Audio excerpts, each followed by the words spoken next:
Saudações, pessoal, tudo bem? No episódio de hoje eu pensei em trazer um texto sobre alguns casos que ocorreram numa região muito específica de Minas, próximo de Santana do Riacho, a região chamada, nacionalmente conhecida como Serra do Cipó. E no ano de 2021 a população é somente de 4.334 pessoas. E essa região ela fica a cerca de 200 quilômetros de Belo Horizonte, bem pertinho. E é uma região que é conhecida por ter uma beleza natural e muitas paisagens, né, de grande exuberância e uma imensa biodiversidade, né? Tem mais de 100 espécies que foram catalogadas que só são encontradas nessa região. E essa região ela já tem um histórico muito longo de avistamentos, de fenômenos, não só ufológicos, né, visões de espíritos, de fantasmas, de elementais nas regiões próximas às cachoeiras. Então é uma região que ela tem muito relato, já tem muita história registrada ao longo das décadas, né? E ele é um dos que a gente chama de hotspots, né? É um dos lugares onde é que o fenômeno acontece com grande frequência, e nem precisa falar que lá está no meu radar de pesquisas, né? Então, quando eu tiver uma oportunidade de ir lá fazer um levantamento, eu vou estar coletando alguns relatos de moradores lá assim que possível, né? Eu preciso fazer uma programação mínima aí para poder ir lá. Mas até lá eu trouxe alguns casos aqui que eu encontrei no acervo da revista UFO. Dessa vez não foi a fonte do fenômeno, mas do acervo da revista UFO, que fez uma matéria extensa sobre a Serra de Cipó, se não me engano, no início dos anos 2000. Então vou deixar aqui para vocês ouvirem hoje. Vamos lá?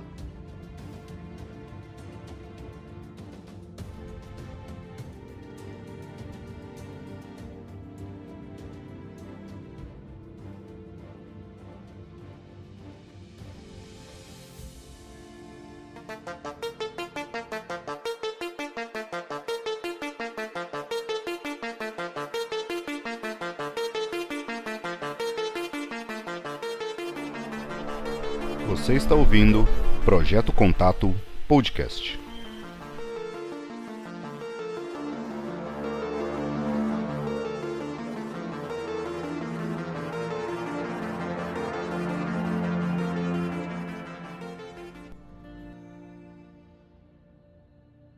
A região da Serra do Cipó ela faz parte da Cordilheira do Espinhaço, né? E na região, sem dúvida, é um dos melhores lugares que tem para se avistar luzes, frequentemente naves, são vistas lá nos topos dos morros, nas áreas de cachoeiras lá. Inclusive tem um relato de um amigo do trabalho que ele foi acampar, na época era namorada, hoje é esposa, e eles tiveram 2 avistamentos lá. Eu tô entrando em contato com ele para ver se eu consigo trazer o depoimento deles e coloco para vocês depois no episódio à parte só de relato, beleza? Então essa cordilheira do Espinhaço ela é uma cordilheira que ela se estende, né, até a divisa da Bahia, né, com o Piauí. E dentro dessa região de Espinhaço, particularmente, nós temos um local chamado de Tabuleiro, onde é que nós temos uma das maiores cachoeiras do Brasil, lá, Véu da Noiva. E tem uma travessia que várias pessoas, né, de esporte tanto amador quanto profissional costumam fazer essa travessia. São 3 dias de travessia e o final dessa travessia é nessa cachoeira lá do Tabuleiro. Você passa por cima da cordilheira e tal, então é um desafio bem puxado, assim, né? Não é para uma pessoa amadora fazer, tem muitos riscos. Essa região tem muita cobra, é uma região muito perigosa para se fazer trilha sem conhecer. Então é importante quem for passear por lá, né, entrar em contato com um guia ou ter experiência, né, de caminhada e de como montar um acampamento também, para a pessoa não ficar no aperto lá. É muito fácil se acidentar nesse lugar, né? São muita pedra solta, muito íngreme e muitos animais peçonhentos. Então essa região do Tabuleiro, né, ele é um palco constante de avistamento de naves. Seus moradores que presenciam o fenômeno ali em sua plenitude há muitas décadas. Eu tinha inclusive o contato de um rapaz que ele era bombeiro E ele comentou que a esposa dele era da região do Tabuleiro, que os descendentes dela eram indígenas que já estavam nessa região, já eram nascidos dali, e que esses índios já avistavam naves.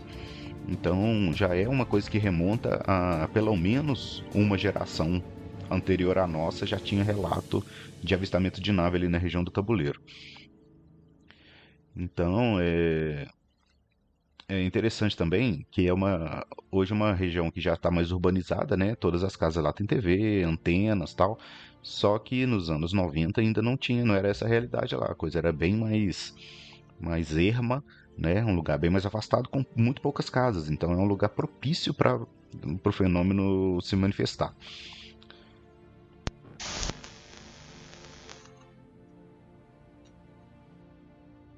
O texto traz uma investigação que foi levantada pelo CIPFANI, né, que é o Centro de Investigações de Pesquisas de Fenômenos Aéreos Não Identificados. Eles estiveram na região do Tabuleiro em 2 de abril de 2001 e percorreram parte daquela região para fazer um levantamento, né, um estudo em loco, uma coleta de depoimentos de avistamentos, né, e situações com os moradores lá. Mas, para espanto da equipe, né, foram coletadas informações de fatos que ocorreram na noite anterior da chegada deles, né? A coisa ali é tão frequente que no dia que a equipe chegou, no dia 2 de abril de 2001, tinha acontecido uma situação, um avistamento no dia 1º de abril, um dia antes. Então a equipe já ficou em alerta, né? Porque chegaram no momento em que o fenômeno estava acontecendo. E isso é muito raro na ufologia. Geralmente os ufólogos chegam no local depois de algum caso ser identificado ou relatado, né? Alguns meses, às vezes anos depois de algum caso. Mas a equipe chegou bem no pós, nesse caso. Então a equipe chegou, montou seu acampamento, né? E receberam a notícia de que um senhor teria sido perseguido por uma luz estranha no alto da Serra do Breu. E sem perder tempo, eles conseguiram identificar a testemunha, que seria o senhor Silvestre Siqueira Costa, que na época tinha 33 anos, que atendeu e relatou para a equipe, né, que na noite do dia 1º para o dia 2 de abril, saiu da casa do seu amigo Toninho e que juntos estavam subindo a serra quando observaram uma luz muito intensa no céu. E essa luz veio na direção das testemunhas, que sem pensar 2 vezes começaram a correr, né, naturalmente, e se esconderam na mata próxima ali. Ficaram observando o objeto que pairava próximo de uma pedreira. Tem muito avistamento, gente, né, nas regiões das pedreiras lá. Tem algumas minerações que ocorreram na região ali que deixaram as pedreiras com alguns lagos. Porque a mineração, ela geralmente ocorre até encontrar um olho d'água, um lençol freático. Esse lençol começa a inundar a pedreira, né, que está sendo extraída, então aquele local tem que ser abandonado, porque a dragagem não dá conta, né, de dragar toda a água que vai surgindo ali. Então essa região é abandonada e começa a minerar em outro lugar. Então tem alguns locais ali que inclusive as pessoas vão acampar nessas áreas das pedreiras antigas e lá elas se deparam com o fenômeno.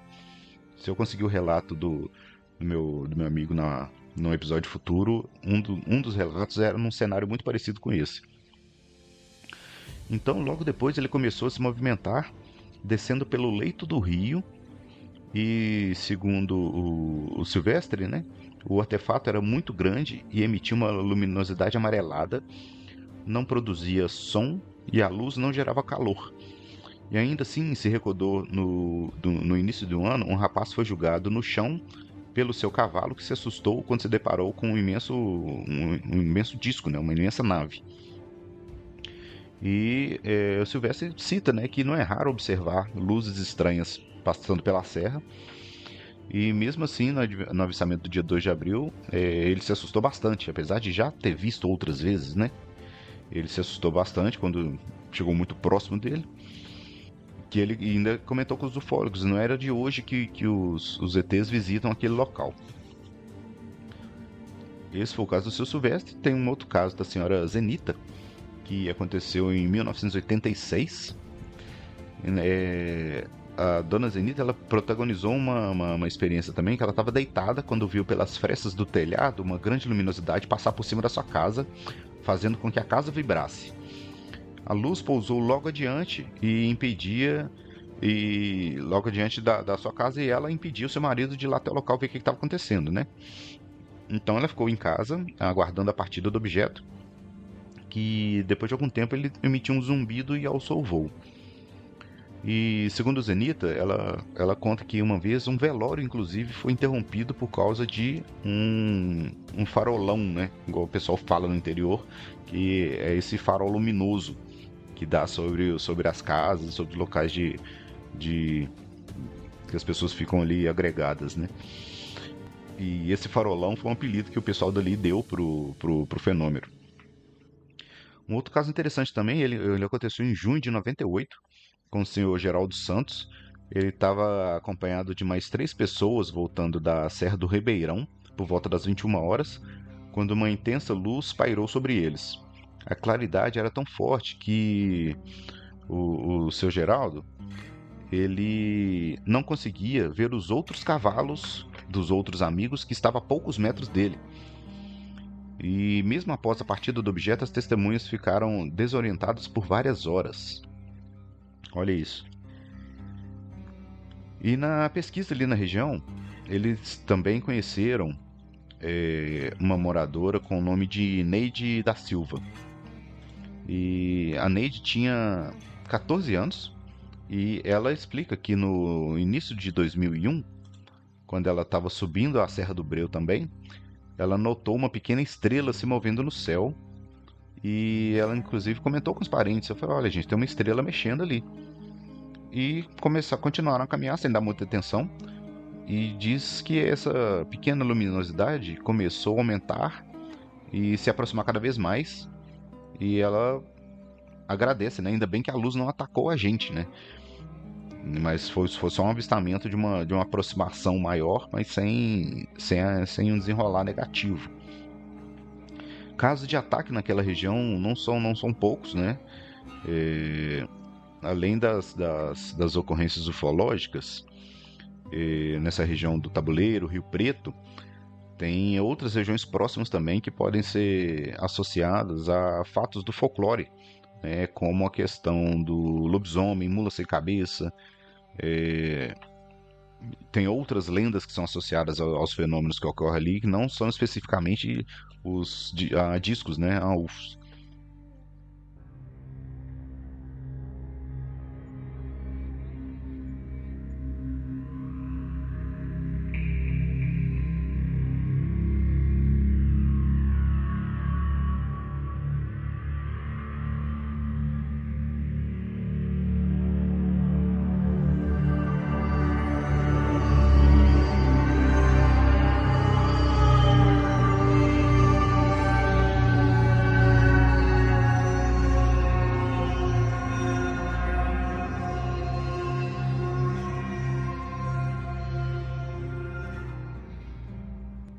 Uma moradora do mesmo vilarejo relatou que, em meados dos anos 90, o pai dela, o senhor José, voltava da roça por volta das 18 horas, quando de repente percebeu que do outro lado havia uma estranha criatura.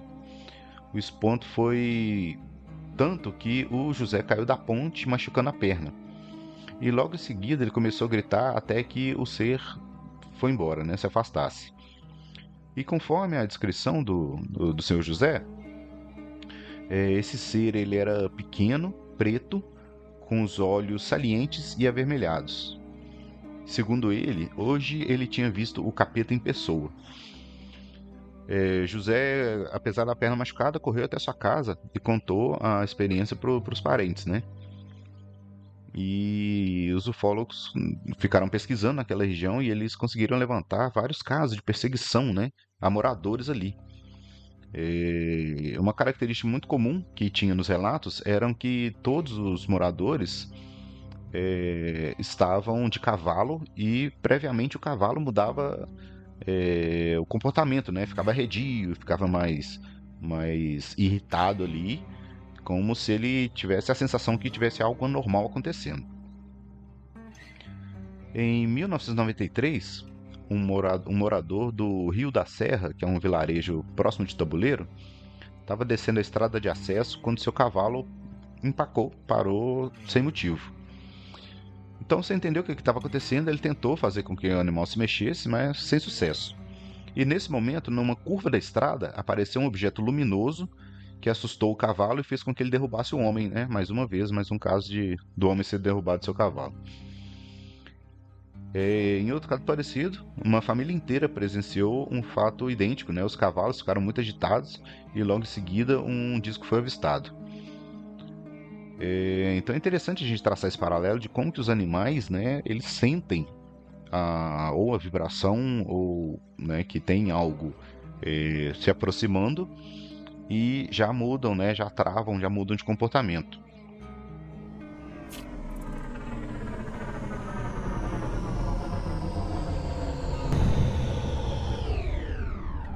Então, e uma outra característica da região também, que os ufólogos trouxeram no relato coletado, é que os OVNIs daquela região, eles eram multicoloridos. Raramente os OVNIs eram ou somente prateados, ou cinza, ou brancos, né? Então esses OVNIs, eles tinham comportamento, né? Uma emissão de multicores ali, que é uma coisa que eu tenho particularmente como opinião minha, que essas cores elas não são gratuitas, elas não são para deixar o OVNI mais bonito, sabe? Eu acho que essas cores elas têm uma função que inclusive é de atordoar ou hipnotizar a pessoa que está próxima ali, que está sendo vista, né? O Carlos Machado trouxe numa entrevista recente ao podcast Contato que o padrão de luzes, geralmente dos OVNIs, eles rodam numa direção, somente numa direção, como se fosse da direita para a esquerda, né? Que é um padrão de hipnose, digamos assim. Então eu acho que tem a ver essa questão de um padrão de cores, uma sequência de cores específica num movimento específico. Eu acho que se a gente cruzar esse dado com os dados de abdução com Missing Time, eu acho que a gente consegue chegar em mais algum lugar, sabe? Eu acho que realmente esse padrão de cores num sentido específico, ele teria a ver com uma forma de hipnotizar a pessoa, né? E a pessoa ser submetida ali a uma abdução. Segundo o relato, durante um certo período do ano, os discos são avistados. Os discos mais avistados são os vermelhos. E em outro período do ano seria laranja e em seguida verde. Então, não sabe se isso faz parte de luz de identificação ou se tem algum processo relacionado à estrutura, funcionamento, ou inclusive, né, extrapolando o texto aqui, ou inclusive uma alteração do comportamento desses UFOs com a nossa atmosfera, né? Porque ela altera ali a sua composição química, né? Iônica ao longo do ano, né? A vibração tem a frequência Schumann, que ela fala sobre isso, essa alteração que ocorre ao longo do ano em relação à nossa atmosfera, né, que os íons eles alteram quando tem tempestade de raio, né, o relâmpago, quando gera o relâmpago, ele gera uma onda que ela vibra na nossa atmosfera durante muito tempo e ela altera essa parte iônica da nossa atmosfera. Não sei se a nossa composição atmosférica ela interferia na vibração da luz, né, desses OVNIs, né, desse padrão de cor. Então, seguindo na timeline, né, em 22 de maio também de 86, tem uma pequena fazenda do senhor Joaquim Ferreira de Aguiar, mais conhecido como Joaquim Eloy. Joaquim Eloy, ele é um cara que ele é uma lenda ali da região, porque parece que ele tinha muito caso para contar, muito avistamento. Nos anos 2001, quando esse texto foi feito, ele já tinha 84 anos, né? Então, eu acredito que hoje seria só com seus parentes, né? Que a gente conseguiria coletar mais histórias dele ali. Segundo o texto coletado na época, abre aspas na fala do seu Joaquim Eloy. Acordei às 4 horas da manhã achando que tinha perdido a hora. devido a um clarão esquisito que estava entrando pelas frestas da casa. Abri a janela dos fundos e me deparei com um clarão que iluminava, feito o dia, toda a encosta da serra. Chamei o meu filho para ver o negócio, mas ele não quis e estava com muito medo. Fui então para a janela da frente e, ao abrir, uma forte luz veio no meu rosto. Não era coisa desse mundo. Segundo Joaquim Eloy, a nave estava parada no chão a menos de 40 metros e emitia uma luz fixa. Dava até para escutar umas vozes esquisitas lá dentro. Parecia alemão, um som que parecia som de rádio. E seu outro filho, o Antônio, ele também percebeu o clarão, mas não teve coragem de se aproximar da janela. Para ele, poderia ser um lagarto de ouro, como são conhecidas luzes na região, né? Imagino que seja algo semelhante à mãe do ouro, né? Antes da luz ir embora, num movimento brusco, o objeto fez um barulho semelhante a um zunido e mudou sua cor branca para verde, mais intensa ainda, brilhando de forma mais intensa do que a luz branca estava brilhando. A serra, segundo ele, ficou toda esverdeada. Depois apagou de uma vez, ficando só um tipo de luz rodando embaixo do objeto, concluiu ele.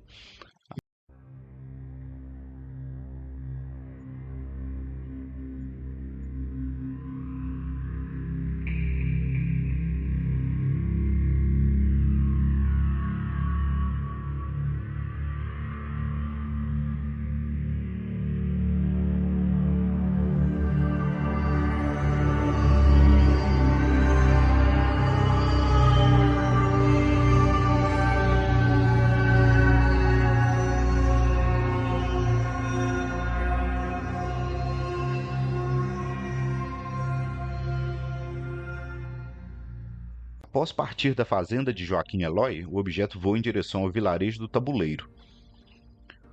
O lavrador Santos da Silva e sua mulher Geralda Ferreira estavam saindo de casa bem cedo quando viram um disco voador. Era um troço redondo com farol grande. E vinha voando feito louco, declarou Silva. O casal estava próximo ao poço da Companhia Energética de Minas Gerais, CEMIG, quando o farol bateu em um dos fios de alta tensão e apagando as luzes do local. Aparentemente, essa nave estava fora de controle, né, digamos assim. A nave começou a voar na direção dos dois.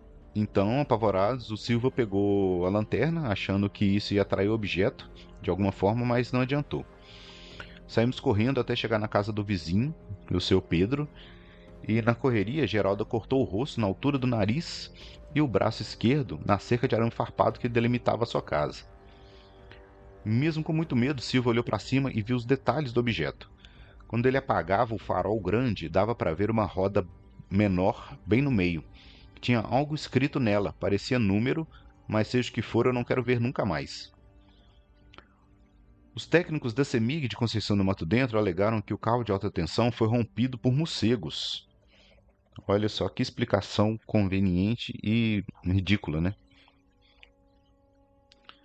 Joaquim Eloy, após o avistamento, começou a sentir dormência em seu braço esquerdo, que ele usou para proteger a luz, né? Proteger o rosto da luz intensa, e ficou com a visão debilitada também. Atualmente, no ano de 2001, quando foi feito, ele já estava cego e ele atribui a cegueira ao disco voador. Segundo ele, abre aspas, minha cegueira é diferente. Tem dia que tá tudo claro e no outro dia tá tudo escuro. A equipe ficou no tabuleiro até o dia 10 de abril, mas as observações na região continuaram acontecendo, né, ao longo dos anos. E tem a fala também no texto do Flávio Lourenço Turra, que era o vice-presidente do CIPFANI, que ele considera o lugar um local estratégico, né? Os avistamentos continuarão por muitos anos e os estudos lá não haviam terminado, né? Eles acreditaram que a pesquisa do comportamento humano é um dos principais objetivos dos seres que pesquisam aquela região, declarou. Mas a pergunta fica, né? Por que eles têm tanto interesse em ser agressivos, né? O que hoje a gente sabe, né? Que tem os gatilhos aí que eles liberam nossos hormônios, feromônios, né? Adrenalina, medo, né? Conforme o fenômeno aparece e o nosso corpo vira um turbilhão ali de, de sensações e de hormônios que começam a fluir, né? Tudo ali para poder gerar uma sensação, né? De fuga, de socorro, né? De manter a nossa saúde, né? E a nossa plenitude, digamos assim. Então a adrenalina é ativada, o medo, né? Vários hormônios são jogados no corpo para que a gente possa fugir ali e manter a nossa vida, né? Manter a nossa integridade. Mas a pergunta que fica é essa, né? Por que eles têm tanto interesse em fazer esse contato negativo, né? Eles são sempre agressivos, furtivos, né? O Carlos Machado ele traz, né, uma informação interessante como é que no hemisfério sul os contatos são agressivos, né?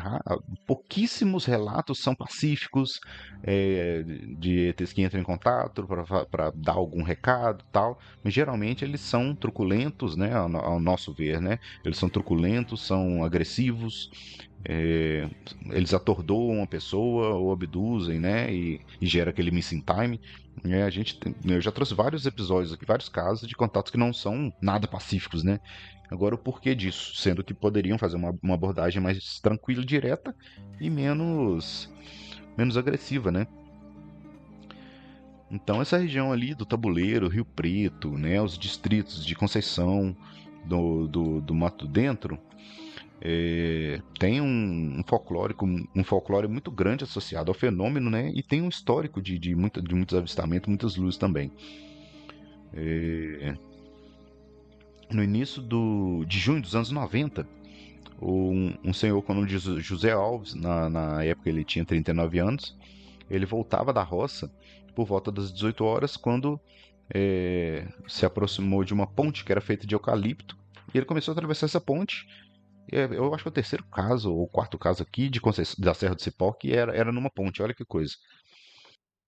Mas e aí, galera, queria ouvir de vocês. Vocês conhecem alguém que já foi para a região da Serra do Cipó, já acampou? Conhecem alguém de lá da região, algum morador, algum trabalhador da área, né?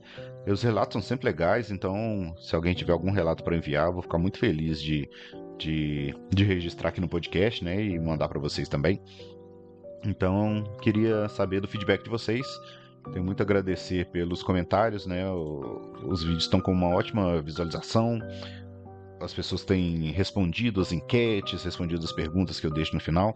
Isso tudo é muito relevante, tá? Eu tenho muito a agradecer vocês pelo feedback que vocês estão dando, tá?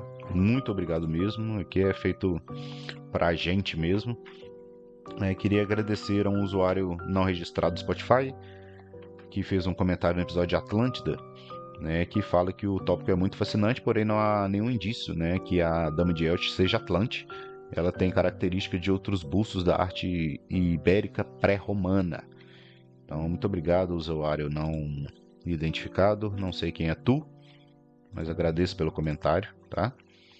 E eu acho que é isso, por enquanto, gente. Muito obrigado, tá? Agradeço para quem está ouvindo até aqui. Faça aquele procedimento padrão, por gentileza, que ajuda bastante. Curte a página no Spotify, compartilha com uma pessoa que você goste. Esse áudio vai subir pro YouTube em breve. Então, para quem escuta lá no YouTube, que eu sei que é uma galera que escuta só por lá, compartilha com quem você gosta também. Às vezes chega em mais pessoas.